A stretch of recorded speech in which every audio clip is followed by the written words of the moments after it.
Retorno e me abrigo em Buda, retorno e me abrigo no Dharma, retorno e me abrigo na Sangha.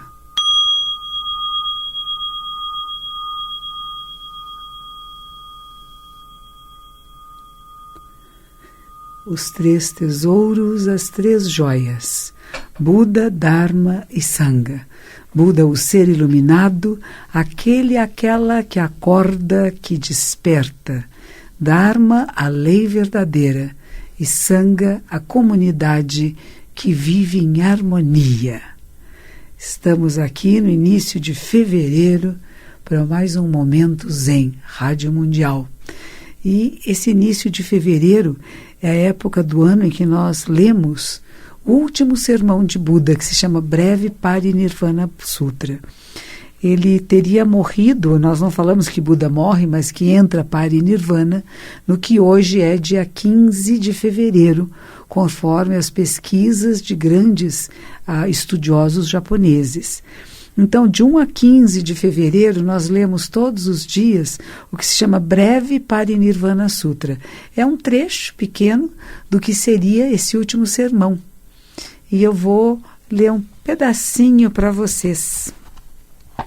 Ele começa dizendo assim: quando Shakyamuni Buda girou pela primeira vez a roda do Dharma, quer dizer, quando ele pela primeira vez deu ensinamentos, a Jinata Caudinha despertou. É o nome de um discípulo que, ao ouvir o primeiro ensinamento de Buda, imediatamente despertou.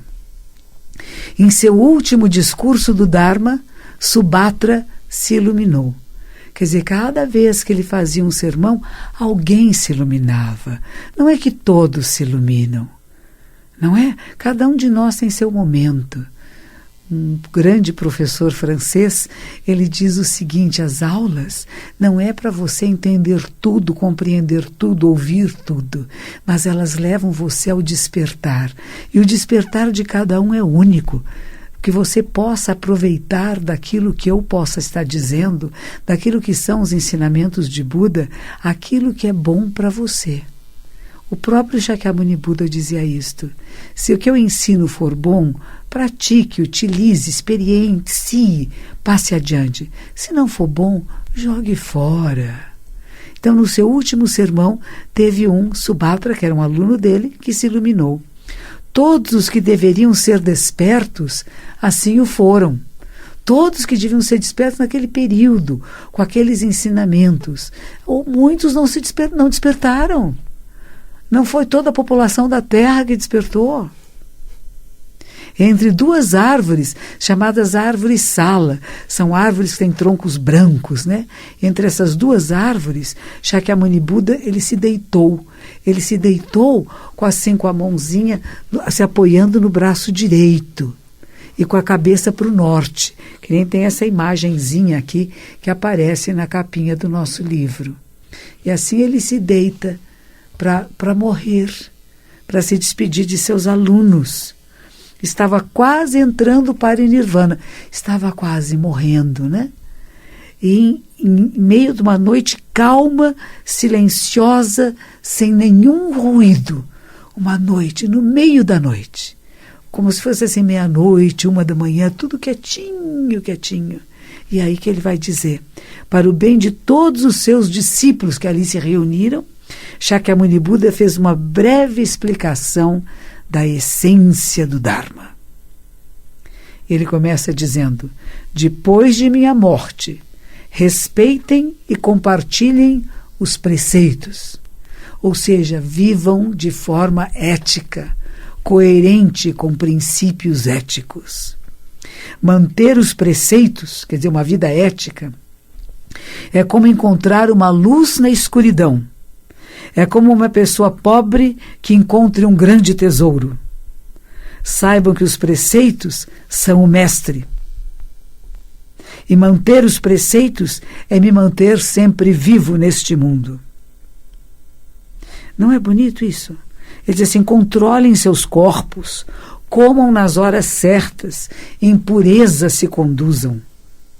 Não se envolvam em afazeres mundanos, nem sejam mensageiros. E ele vai falar como manter os preceitos. A confiança nos preceitos faz surgir todas as meditações e a sabedoria que extingue o sofrimento.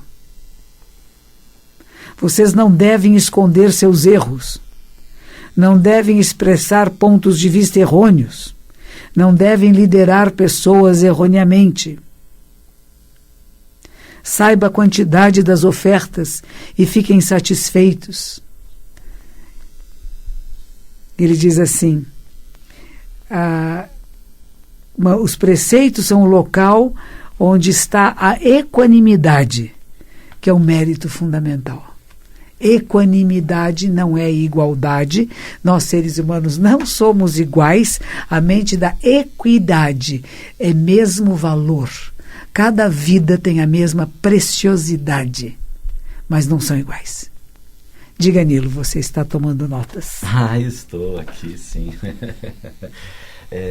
Com Hiroshi, mas antes eu acho que a gente podia voltar a uma questão que já ficou de um outro programa que a gente não pôde responder, mas eu achei curiosa a pergunta porque isso tem bastante da sua própria história e da história do Siddhartha Gautama. A Lara diz que tem uma imensa vontade de viver em mosteiro, mas que ela tem uma filha. Que bom, Lara. Como foi? Faça da sua casa o seu mosteiro e cuide da sua filha como se fosse a sua grande companheira de prática. Às vezes a gente tem uma ilusão sobre o que é vida monástica. Primeiro temos os nossos compromissos. Quando temos os nossos filhos, precisamos cuidar deles ou arranjar quem possa cuidar deles. Nós não temos mosteiros no Brasil. Não há mosteiros oficiais de treinamento no Brasil. Nós estamos solicitando ao Japão que consiga que façamos por um período de 3 meses, lá no bairro da Liberdade, talvez, ou talvez seja no Espírito Santo, no mosteiro belíssimo que tem lá em Ibiraçu, que a gente possa ter 3 meses de treinamento intensivo, que seria a primeira tentativa de uma oficialização de treinamento monástico da Sotoshu, da minha ordem, aqui no Brasil. No momento não temos. Então não se preocupe tanto com isto, mas é importante, Buda dizia, o templo é onde você está, é como você vive.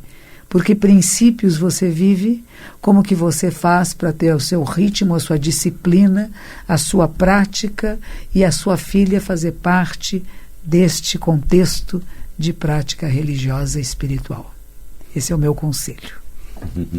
Mas tem mais 2 pessoas aqui que querem conselhos. O Paulo Roberto, ele pergunta como é possível combater as minhas más inclinações para que eu me modifique. Já a questão da Jaque é de mais sofrimento. Como posso viver bem depois de ser violada pelo próprio pai e ter nascido filha dele? Poxa vida, né? Vamos ver, a primeira dele, qual é que ele perguntava? Como é possível combater as minhas más inclinações? Todos nós temos boas e más inclinações. Quando eu era criança, tinha uns desenhos animados que passavam assim, de um lado tem um anjinho falando numa orelha sua do teu diabinho. E quem é que você vai ouvir? Não é que você vai negar, isso não existe. Isso existe em mim, existe em todos nós. Mas eu vou dar ouvidos eu vou desenvolver o fato que você já percebeu que você tem tendências também a coisas que não são benéficas, é o primeiro passo. Eu já observei que isso existe em mim. Eu não luto contra, eu não odeio e não quero exterminar, mas eu apenas vou aquietar. É como se eu pegasse essas tendências maléficas e eu desse colinho a elas. Oh, minhas tendências, meu malvadinho, vem cá, malvadinho, vamos naná, nenê, naná, nenê, malvadinho, vai naná. E põe ele no sótão da sua casa. Põe ele num cantinho. Sabe, essas tendências que não são necessárias de serem desenvolvidas. E coloque a sua atenção.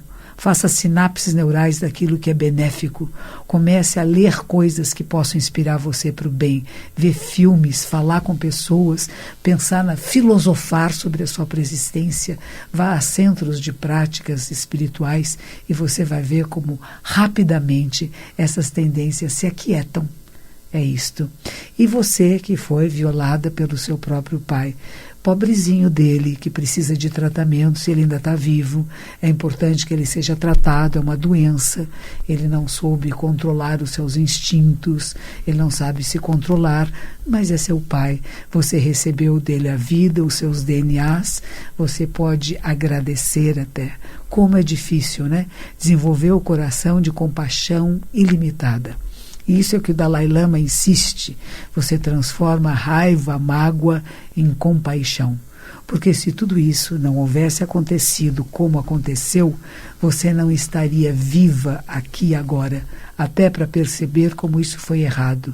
Então não permita que nenhum pai, nenhum irmão, nenhum filho, nenhum primo, que nenhum homem, em nenhum lugar, abuse de nenhuma mulher, de nenhuma criança, de nenhum adolescente. Você faça dessa a sua bandeira. E assim é que você vai libertar de si mesmo esse peso. Koen Roshi, questões de relacionamento, a Luísa ela tem uma mágoa pessoal, porque ela disse que tem problemas seríssimos com o irmão, não aceita muita coisa, são muito afastados, a ponto de ele achar que ela o odeia. E ela quer saber como melhorar um relacionamento assim, depois que está tão deteriorado, né? Enquanto a Rosângela gostaria de saber o que ela podia fazer para ajudar o marido que acabou de fazer uma cirurgia bariátrica, tudo que come passa mal, não está aceitando os problemas do pós-operatório. Bem, são dois casos bem diferentes, né? Então, o da bariátrica, se você fez essa cirurgia, é difícil, você agora vai ter que ir para um processo de alguns meses, de você readaptar o seu corpo, e é claro, o seu estômago, o seu esôfago foi muito diminuído, então qualquer alimento que entra não cabe mais. Então não vai caber, vai passar mal. Eu acho que isso é mais um assunto para você lidar com os médicos e a parte psicológica, porque se ele quis fazê-lo, é porque ele queria ficar menor, porque ele estava se achando desconfortável com o seu corpo. Então é o momento agora de se readaptar a esse novo personagem. O personagem antigo tem que desaparecer, que é aquele mais obeso, né, com uma fome maior, para dar lugar a este que está surgindo. Então é uma fase de transição. Você, esposa querida, tenha muita paciência com ele, dê apoio, esteja junto e consulte os médicos em como fazer para passar por essa fase difícil. É uma fase e ele vai superar com a bênção de todos os Budas e Bodhisattvas. E você que conseguiu, junto com seu irmão, deteriorar um relacionamento. Mas vamos lembrar que Caim e Abel também não se amavam. E você não pode obrigar uma pessoa a amar a outra. Você pode compreender, você pode acolher e aceitar que seja diferente. Se você exigia de seu irmão que fosse alguma coisa que ele não podia ser, você também errou. Se você esperava que seu irmão se manifestasse da maneira que você acha que um ser humano deve se manifestar, também errou. Ele só se manifesta como ele pode. E o seu papel é de acolher. Acolher e compreender. Se o seu coração se torna amoroso, o relacionamento se transforma mesmo à distância. Não precisa ficar pertinho, não precisa ter aqueles sonhos. Tem alguns sonhos imaginários que nós temos, né? O jantar, o almoço de domingo com a família. Almoço de domingo com família, a maioria delas dá em problemas, em brigas, quando não até em crimes. Então nós vamos tomar muito cuidado com essa fantasia sobre o que é a família. Essa fantasia do que é estamos reunidos, o pai, a mãe, os irmãos, os primos e os tios, estamos todos felizes. Será? Será que o ser humano, enquanto nós, como seres humanos, não despertarmos, quando nós, como seres humanos, não nos conhecermos em profundidade e não acolhermos uns aos outros nas nossas diferenças, essa harmonia imaginária não vai acontecer. Por isso a gente fala de Buda, Dharma e Sangha. Sangha é isso, é a harmonia de relacionamentos. Harmonia entre familiares, em locais que você trabalha. Como é que você cria essa harmonia? Porque você é a harmonia. Você sente amor pelos outros, você sente compreensão pelos outros. Você não é palmatória do mundo, não está aqui para modificar ninguém, para querer que o outro seja como você quer, mas para saber que o seu amor é incondicional. E ao mesmo tempo você pode orientar e dar direções com delicadeza, respeito e amorosidade. Eu sugeriria que neste momento não fosse atrás do irmão nem que o procurasse, mas que pegasse uma fotografia dele e o amasse. Tivesse pensamentos de amor por este ser humano. E você vai ver que coisa mágica acontece quando o seu rancor, as suas questões, a sua raiva desaparece. O amor surge novamente. É bem semelhante, mas tem um agravante aqui, no caso da Alice. Ela disse que vive com um psicopata há 18 anos. Eu não sei qual é o parentesco.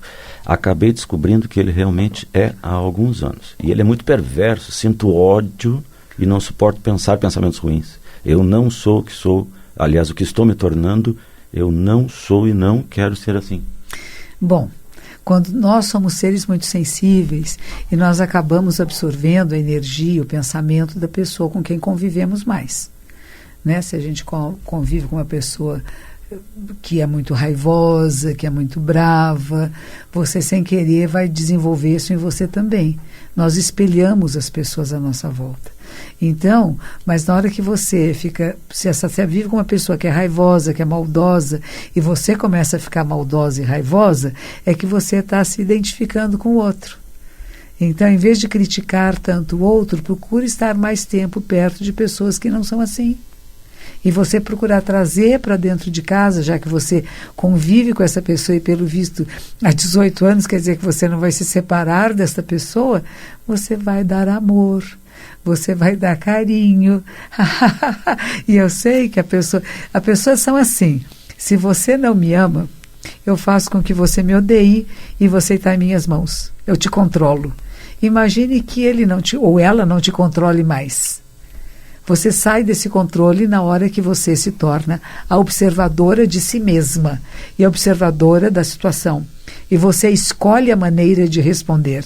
Enquanto você está ficando com raiva, enquanto você chora, ou enquanto você briga, ou quando você briga com você mesma, eu não quero ser assim, você está se tornando assim. Quando você deixa de ter medo de ser assim, deixa de ter medo da própria loucura e da psicopatia. E você percebe que em todos nós há um pouco de tudo isso que há no mundo. São as doses que são diferentes. Então, sem se afastar e sem se aproximar, você é capaz de observar em profundidade, você pode se libertar. A minha prática é zazen. Zazen quer dizer meditação. Este final de semana, quando aproveitamos os feriados do carnaval para ficarmos em retiro, já está lotado, não cabe mais ninguém, nosso espaço é muito pequeno. Mas vamos fazer um retiro, você também pode fazer. Sente-se em silêncio, numa sala que não tenha sons. Procure olhar para uma parede branca e observe a si mesma. Observe essas emoções que surgem tão turbulentas e respire essas emoções. Deixe que o seu coração se acalme. Deixe que você encontre o seu estado zero, o estado de paz, que é o estado natural da mente, para que você possa sair desses estados alterados de consciência. E se esta pessoa tem essa capacidade de tirá-la desse estado, considere que este é o mestre, porque você vai ter que trabalhar, não lutar, mas trabalhar de se autoconhecer para não ser influenciada e nem entrar nas energias perversas. Pelo contrário, você as percebe e respira silenciosamente e chama pela paz e pelo bem. Mas não faça isso de forma assintosa. Não faça isso para provocar o outro. Faça invisivelmente. É uma boa tarefa, é uma boa prática do caminho de Buda. Koen Roshi, o que Buda disse sobre o sofrimento? Perguntou Cláudio. O primeiro sermão de Buda, depois que ele tem a sua experiência mística, ele vai falar de dukkha. É D-U-K-H-A. Dukkha significa insatisfação. Não é bem sofrimento. Insatisfações existem. A vida não é como eu gostaria que fosse. Meu irmão não é como eu gostaria que fosse. A pessoa com quem eu convivo há 18 anos não é como eu gostaria que ela fosse. Eu não sou como eu gostaria que fosse. Percebe? Tudo isso é dualidade. Eu e o outro, eu e eu mesma, eu e o mundo. As coisas não são como eu gostaria que fosse. Isto é dual. Esse pensamento dual nos causa insatisfação. Não estou com a pessoa que eu gosto na hora que eu gosto. Não estou fazendo o que eu gostaria de fazer. O nascimento, o nascer, já o ato do nascimento não é muito gostosinho, a gente passa por aquele canal apertadinho, né? Existe um certo sofrimento, uma certa dor, uma certa dificuldade. Velhice, doença, morte são causas de insatisfação. Mas há um estado, e diz Buda, e é aí que é toda a diferença, chamado Nirvana. Paz e tranquilidade que surgem através da sabedoria perfeita. Prajna Paramita, sabedoria que nos leva de uma margem a outra, dessa margem do sofrimento, da insatisfação, do desconhecimento, da ignorância, para a margem da sabedoria. E o caminho que eu conheço e que este momento Zen oferece, aqui da Rádio Mundial, é o momento do Zazen. Sentar-se em dhyana, sentar-se em meditação profunda, encontrar a essência do ser, a essência da sua própria vida e apreciar cada momento dela, com as suas várias nuances, sem perder o seu eixo de equilíbrio. Bom, Quen, estamos chegando na reta final. O Paulo perguntou se tem um melhor horário para fazer um zazen. Os melhores horários considerados são bem ao amanhecer. Se a gente for capaz de fazer zazen com o amanhecer da terra, do dia, é muito gostoso. Você ainda começa a fazer, ainda está naquele lusco-fusco, né? Ainda não está muito claro, não está escuro, e aí você vai clareando junto com o dia. E outro momento seria o anoitecer. Sugiro que você acorde, por exemplo, uns 10 minutos antes do que costuma acordar. E se sente, mesmo na beirada da sua cama, endireite a coluna vertebral e respire conscientemente por 5, 10 minutos. E antes de dormir, faça a mesma coisa. E lembre-se, antes de dormir, das coisas boas que aconteceram. Não fique só pensando no que não deu certo. Pense no que deu certo hoje, que foi você chegar ao final do dia vivo, inteiro, saudável. E agora eu quero avisar vocês que vamos ter um evento muito bonito no dia 15 de março, na Liberdade, no espaço chamado Haká, que vai ser um momento zen com público. Então convido vocês podem fazer uma pré-inscrição, não é, Nilo? Ah, sim, é importante salientar isso. Pelo e-mail m de momento z, mz com plateia, tudo junto, @gmail.com, já está aberto para que você possa fazer uma pré-inscrição, o que significa que as inscrições são limitadas, e essas pessoas que já estão agora demonstrando interesse em participar, não significa que já estarão podendo pagar pela sua inscrição. Isso ainda vai ser uma etapa posterior, mas pelo menos essas pessoas terão a preferência na hora em que as inscrições estiverem oficialmente abertas. Muito bem. MZ com plateia, tudo junto, @gmail.com. Sejam bem-vindos, isso é em março. E este mês, dia 22, no Centro Rebouças. Até breve. Nós estamos recebendo gachôs da Aline, de Miami, a Dayana, de Porto Alegre, o Rudinei, no CEBB de Curitiba, e a Milu, de Portugal. Que todos estejam abençoados. Que os méritos de nossa prática se estendam a todos os seres e que possamos nos tornar o caminho iluminado.